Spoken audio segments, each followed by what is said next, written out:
losing time, I'm fading fast. Angin kencang yang berembus di sirkuit Ricardo Tormo, Valencia, pada hari Selasa itu seolah membawa pesan yang sama dengan tatapan ribuan pasang mata yang hadir di tribun. Akhirnya, Toprak Razgatlioglu tiba di MotoGP. Bukan sekadar tiba, ini adalah panggung di mana dunia menuntut keajaiban dari sang raja superbike. Namun, di balik sorotan kamera, ada satu suara yang lebih lantang dibanding semua komentator di dunia. Suara sang mentor, Kenan Sofuolu, yang tak ragu menyampaikan kenyataan pahit sekaligus janji manis dari debut MotoGP Toprak. Toprak ingin menjadi yang terbaik di Yamaha, katanya. Tapi itu akan sulit. Sangat sulit. Karena Fabio adalah salah satu yang terbaik. Dan disinilah semua kisah itu dimulai. Valencia memanggil. MotoGP menunggu. Dan Toprak, mau tak mau, harus menampilkan versi dirinya yang belum pernah diperlihatkan sebelumnya. Pada pagi hari tes pasca musim itu, lintasan Valencia seperti sedang memainkan drama sendiri. Lembab, licin, sama sekali tidak bersahabat. Bahkan bagi pembalap MotoGP yang sudah punya pengalaman bertahun-tahun, kondisi ini mengganggu ritme. Apalagi bagi seorang rookie dari Superbike yang baru 2 hari sebelumnya terjebak dalam tes basah di Aragon. Toprak menatap lintasan yang nyaris tak bisa dipakai itu dengan gelisah. Bukan takut, tapi antusiasme yang terhalang. Baru menjelang sore aspal mulai mengering. Sirkuit perlahan kembali bernyawa, pit lane mulai ramai, suara mesin V4 dan inline 4 kembali menyatu dengan udara dingin Valencia. Di momen itulah Toprak akhirnya turun ke lintasan. Untuk pertama kalinya, dunia melihat nomor 54 yang kemudian diganti, tapi itu cerita lain, melaju di atas Yamaha Pramac MotoGP. Untuk pertama kalinya pula, ia menunjukkan bahwa adaptasi bukan berarti menyerah. Bahwa bahkan dalam kondisi kurang ideal, seorang juara tetap bisa memberi kejutan. Hasil akhirnya, posisi ke-18. Tertinggal 1,3 detik dari Raul Fernandez yang mencetak waktu terbaik hari itu. Angka, yang bagi sebagian orang mungkin terlihat biasa saja. Tapi bagi Sofuolu, sosok yang tahu siapa sebenarnya Toprak, itu hanyalah permukaan dari lautan potensi yang belum terbuka. Melihat waktunya, dia sekitar 1,5 detik lebih lambat. Ujar Kenan kepada live MotoGP.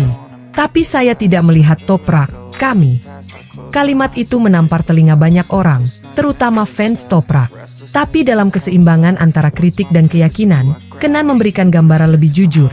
Dia terintimidasi. Ada beberapa motor, hanya satu motor V4 untuknya. Dia sangat berhati-hati, bahkan takut.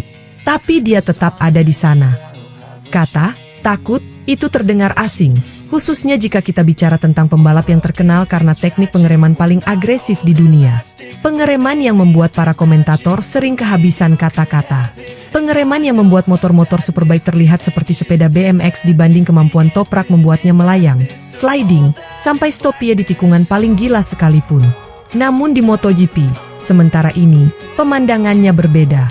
Belum ada stop pie. Belum ada slide ekstrim. Belum ada aksi kamikaze braking seperti versi Toprak yang kita kenal. Yang ada hanyalah seorang rookie yang berusaha memahami ban yang berbeda, motor yang berbeda, telemetri yang berbeda, tekanan yang berbeda, dan tentu saja kompetitor yang sama sekali bukan manusia biasa. Kenan kemudian menegaskan bahwa semua ini hanyalah fase awal. Kami tidak mendorongnya untuk mengambil risiko atau mencari catatan waktu, katanya. Saat ini dia sedang belajar. Belajar ban, belajar motor, belajar kejuaraan.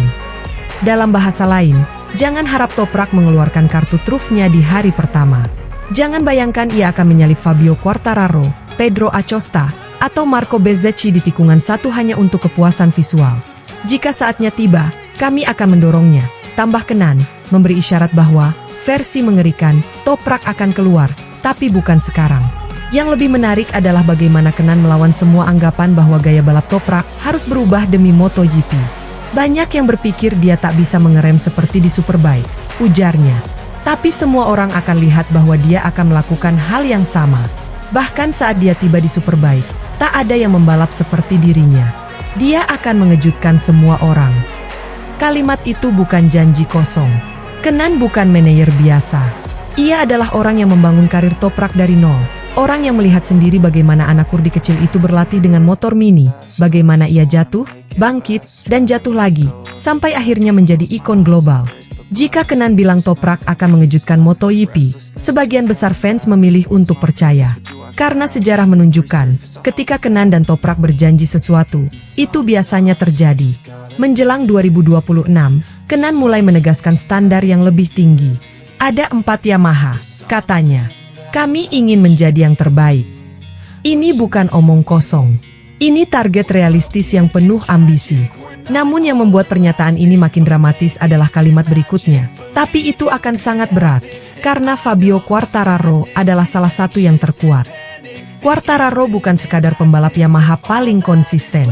Ia adalah juara dunia, monster kualifikasi, dan salah satu pembalap tercepat dalam satu lap di era MotoGP modern. Jika Toprak ingin menjadi Yamaha terbaik, ia harus mengalahkan Fabio.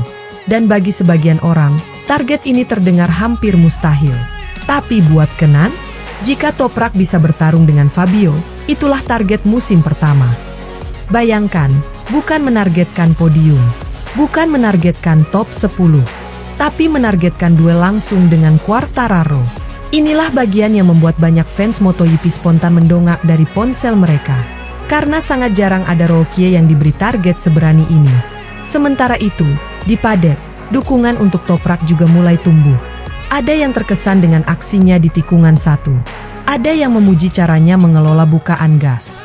Ada pula yang melihat bahwa ia memiliki sesuatu yang tak dimiliki pembalap lain, gaya liar tapi terkontrol. Estetika yang memanjakan mata. Keberanian yang dikejar kamera. Aura bintang. Namun satu hal jelas, untuk sementara, Toprak masih belajar. Masih mencari ritme. Masih membangun chemistry dengan motor barunya. Dan ini bukan kelemahan, ini adalah gejala seorang pembalap yang sedang bersiap melakukan sesuatu yang lebih besar daripada sekadar debut. Ketika tes berakhir, Toprak keluar dari paddock dengan langkah yang sama seperti ia masuk. Tenang, kalem, penuh misteri.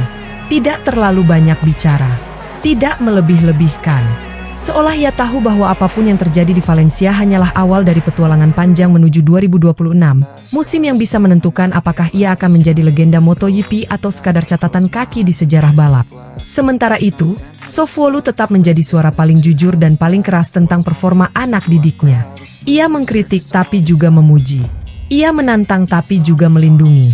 Dan di antara semua komentar itu, ada satu pesan yang menjadi inti dari kisah ini. Toprak Razgatlioglu belum menunjukkan jati dirinya di MotoGP. Belum.